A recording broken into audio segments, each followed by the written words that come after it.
आ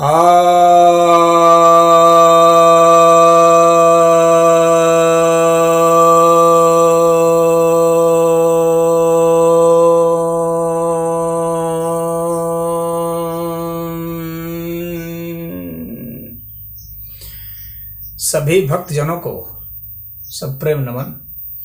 भक्तों, आज मैं आपके समक्ष श्रीमद् भगवद गीता के 11वें अध्याय के 37वें श्लोक की व्याख्या करने जा रहा हूँ। यह 37वां श्लोक कहता है, कस्मात् च तेन नमरन् महात्मन् गरीयसे ब्रह्मणो अप्यादिकर्त्रे अनंत देवेश जगन्निवास त्वम् अक्षरम सदसत् तत्परम यत्।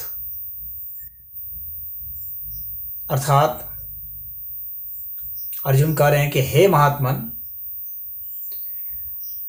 आप ब्रह्मा के भी आदि करता है और आप सबसे बड़े हैं, फिर भला ये क्यों न नमस्कार करें। हे अनंत, हे देवेश, हे जगन निवास, जो सत और असत और उनसे परे अक्षर है, सच्चिदानंद घन ब्रह्म है, वह आप ही है। यहां पर अर्जुन ने ईश्वर के स्वरूप का बड़ा अच्छा वर्णन किया है। यह गीता के बहुत अच्छे श्लोकों में से एक है, बहुत उच्च स्तर के श्लोकों में से एक है। तो इसमें अर्जुन भगवान को महात्मन कह रहे हैं। महात्मन यानी महान आत्मा, उदार आत्मा के अर्थ में कह रहे हैं। और फिर कह रहे हैं कि आप ब्रह्मा के भी, जिन्होंने की सृष्टि को रचा है, उनके भी आप आदि हैं, यानी आप उनके भी रचने वाले हैं, इसलिए आप उनसे भी श्रेष्ठ हैं, महान हैं, गरीय से। तो कह रहे हैं कि भला क्यों नहीं आप नमस्कार के योग्य होंगे। तो जो सिद्ध नमस्कार कर रहे हैं, देवता नमस्कार कर रहे हैं, सभी नमस्कार आपको कर रहे हैं, तो यह योग्य ही है, आपको नमस्कार करना ही चाहिए उन्हें। फिर कह रहे हैं, फिर उन्होंने संबोधित किया अनंत से। देखिए, जो परमेश्वर हैं, उनका सबसे बड़ा जो वाचक है, नाम है, वह अनंत ही है। अनंत अर्थात जिसका अंत नहीं है, न गुणों में अंत है, न रूपों में अंत है, न काल में अंत है, यानी कब हुए इसका भी अंत नहीं है, कब तक रहेंगे इसका भी अंत नहीं है, और न फैलाव का अंत है, न गहराई का अंत है, कहाँ से कहाँ तक है इसका कोई अंत नहीं है। तो किसी भी चीज़ में अगर आप देख लें, उनके प्रभाव को देख लें, उनकी शक्ति को देख लें, उसमें भी कोई अंत नहीं है। तो किसी भी क्षेत्र में देख लेंगे तो अंत नहीं पाएंगे। पदार्थों में न अंत पाएंगे, न व्यक्ति में अंत पाएंगे, रूपों में, किसी भी चीज़ में अंत नहीं पाएंगे। तो इसलिए इन्हें अनंत कहते हैं। और ईश्वर की सबसे बड़ी जो व्याख्या है, जो परिभाषा है, उसमें यह है अनंत। तो अर्जुन ने अनंत शब्द का प्रयोग किया है। और जिस भी श्लोक में या मंत्र में अनंत शब्द का प्रयोग हो जाता है, समझिए कि वह श्रेष्ठ हो जाता है। इसके बाद फिर कहा है देवेश। देवेश का अर्थ हो गया जो देवों का ईश है। देव अर्थात जो ऊर्जा है, उसके जो आदि स्रोत हैं, उन्हें देव कहा जाता है। तो यह जो है, वैसे सामान्य रूप से तो देव प्रकाश को कहते हैं, लेकिन यह प्रकाश सामान्य प्रकाश से मतलब नहीं रखता है, बल्कि ये जितनी प्रकार की ऊर्जाएं हैं, चाहे प्रकाश हो, चाहे ध्वनि हो, चाहे जो भी है, इन सब के जो आदि स्रोत हैं वे देव कहलाते हैं। तो उनमें भी अलग अलग विभाग हैं। तो इंद्र हैं, वरुण हैं, ब्रह्मा हैं, शिव हैं, जो भी हैं। तो ये सभी जो देव हैं, वे भला क्यों नहीं आपको नमस्कार करें, क्योंकि आप तो देवेश हैं, यानी आप इनके स्वामी हैं। आपने इन्हें उत्पन्न किया है, आप इन्हें शासित करते हैं, आपका इनके ऊपर शासन है, इसीलिए आप देवों के भी इष्ट हैं, पूजनीय हैं, देवेश हैं।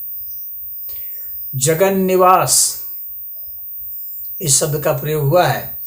जगन निवास अर्थात ये जो जगत है, यानी यह जो हम संसार देखते हैं, जहाँ उत्पन्न होता है। ज मतलब उत्पन्न होना और गत मतलब लीन हो जाना। तो जहाँ उत्पन्न होने और लीन होने की क्रिया हो रही हैं, वे सब जगत कहलाते हैं। तो ये पदार्थ का अस्तित्व होता है। तो ये जो उत्पन्न होने, ये प्रकृति में हम देखते हैं कि उत्पन्न होना और लीन होना होता है। जहाँ सतरज तम गुण होते हैं, वे सब लीन होते हैं और उत्पन्न होते हैं। और जो उत्पन्न होते हैं उनका लीन होना अनिवार्य है, और जो लीन होते हैं उनका प्रकट होना अनिवार्य है। तो यह जो है साइकिल की तरह यह क्रम चलता रहता है। और यह कहाँ चल रहा है? तो परमात्मा के एक अंश में चल रहा है। इसीलिए से कहा गया है कि यह निवास करता है उसमें। यानी प्रकृति जो है यह एक छोटे से अंश में है, जहाँ उत्पन्न होने की क्रिया और लीन होने की क्रिया, रूपांतरित होने की क्रिया घट रही है। यह समग्र अस्तित्व का एक बहुत छोटा सा अंश है। और वेदों में इसे एक पाद कहा गया है। 4 पाद में से एक पाद, 4 चरण में से एक चरण है, 4 हिस्से में से एक हिस्सा है। तो यह जगन निवास कहा गया है। और फिर कहा है त्वम अक्षरम, कि आप ही अक्षर हैं। अक्षर अर्थात होता है कि जिसका क्षरण नहीं होता, क्षरण नहीं होता है, जिसका विनाश नहीं होता है। तो आप अक्षर हैं, आपका कभी विनाश नहीं होता है, आप अविनाशी हैं। और सद असत तत्परम यत्, यह बहुत ही बढ़िया शब्द है। सत यानी जिसका अस्तित्व है, असत यानी उस सत्य के आधार पर उसके आश्रित होकर के जिसका अस्तित्व है। सत का अर्थ जिसका अस्तित्व है स्वतंत्र रूप से, वह सत हो गया। और असत जिसका अस्तित्व है स्वतंत्र रूप से नहीं बल्कि किसी पर आश्रित होकर के, वह सत पर आश्रित होकर के, तो वह असत है। तो कह रहे हैं अर्जुन की सत भी आप हैं और असत भी आप ही हैं। और इसके अलावा जो हो जाता है परम यत्, तत्परम यत्, यानी इसके बाद भी जो बच जाता है, जो मैं नहीं कह पाता हूँ, जैसा जो अस्तित्व है जिसे मैं नहीं सोच सकता हूँ, नहीं जान पा रहा हूँ, वह अस्तित्व भी आप ही है। अर्थात सब कुछ आप ही है, आपके सिवाय कुछ नहीं है। जो हम महसूस करते हैं वह भी, और जो महसूस नहीं कर पा रहे हैं, जो अनुभूत नहीं कर पा रहे हैं वह भी, जो हमारे इंद्रियों के तहत और हमारी सारी चेतना के तहत जो आता है वह भी, और जो नहीं आता है वह भी, सब कुछ हैं आप ही हैं। तो आप जब इतने श्रेष्ठ हैं, आप जब इतने बड़े हैं, तो फिर आप योग्य ही हैं कि आपको सभी लोग नमस्कार करें। हम लोग नमस्कार किसको करते हैं? नमस्कार हम लोग उसी करते हैं जिसमें कुछ न कुछ महानता होती है, कुछ न कुछ बड़प्पन होता है, कुछ न कुछ श्रेष्ठता होती है। उन्हीं को हम लोग नमस्कार करते हैं। तो गुरुजन को नमस्कार करते हैं विद्या ज्ञान में श्रेष्ठ होने की वजह से, माता पिता को नमस्कार करते हैं, बड़ों को नमस्कार करते हैं आयु में श्रेष्ठ होने की वजह से और जन्मदाता होने की वजह से। उसी तरह से धनवान को नमस्कार करते हैं धन में श्रेष्ठ होने से। उसी तरह से जो बड़े बड़े उच्च स्तर के पदों पर आसीन हैं, जो शासक वर्ग है, हम लोग उसे नमस्कार करते हैं।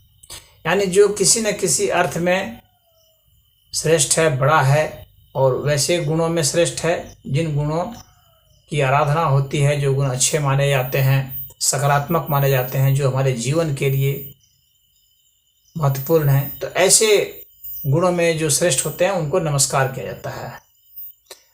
और नमस्कार क्यों किया जाता है? नमस्कार इसलिए नहीं किया जाता है कि वे बड़े हैं इसलिए हम नमस्कार कर रहे हैं।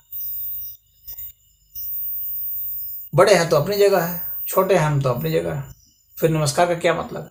नमस्कार का इतना ही मतलब होता है कि जब हम नमस्कार करते हैं, जब हम उन्हें प्रणाम करते हैं, जब हम झुकते हैं, जब विनम्र भाव होकर के उनके हम करीब जाते हैं, हम संबोधन करते हैं, हम अभिवादन करते हैं, हम उनके दिल के करीब हो जाते हैं।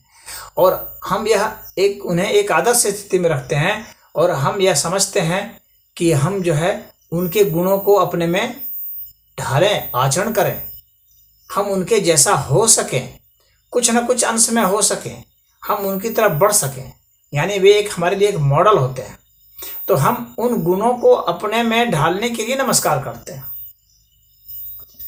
हमारा उद्देश्य उनको आदर देना नहीं है, बल्कि हमारा उद्देश्य है कि उन्होंने जो हासिल किया है, जिस मुकाम तक वे पहुँचे हैं, उस मुकाम तक कुछ ना कुछ दूरी तय हम भी करें, हम भी चलें, यानी अच्छे गुणों का समावेश हमारे में भी हो, इसलिए हम नमस्कार करते हैं।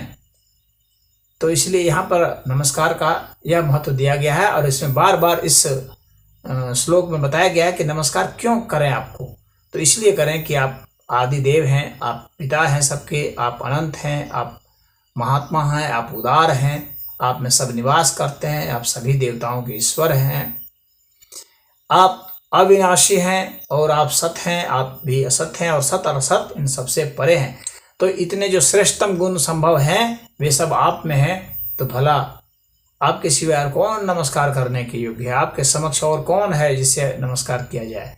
तो जिन्हें सभी लोग नमस्कार करते हैं उन सभी के द्वारा आप ही नमस्कार करने के योग्य हैं। यही अर्जुन यहाँ पर भगवान को कह रहे हैं हाथ जोड़ करके। ओम।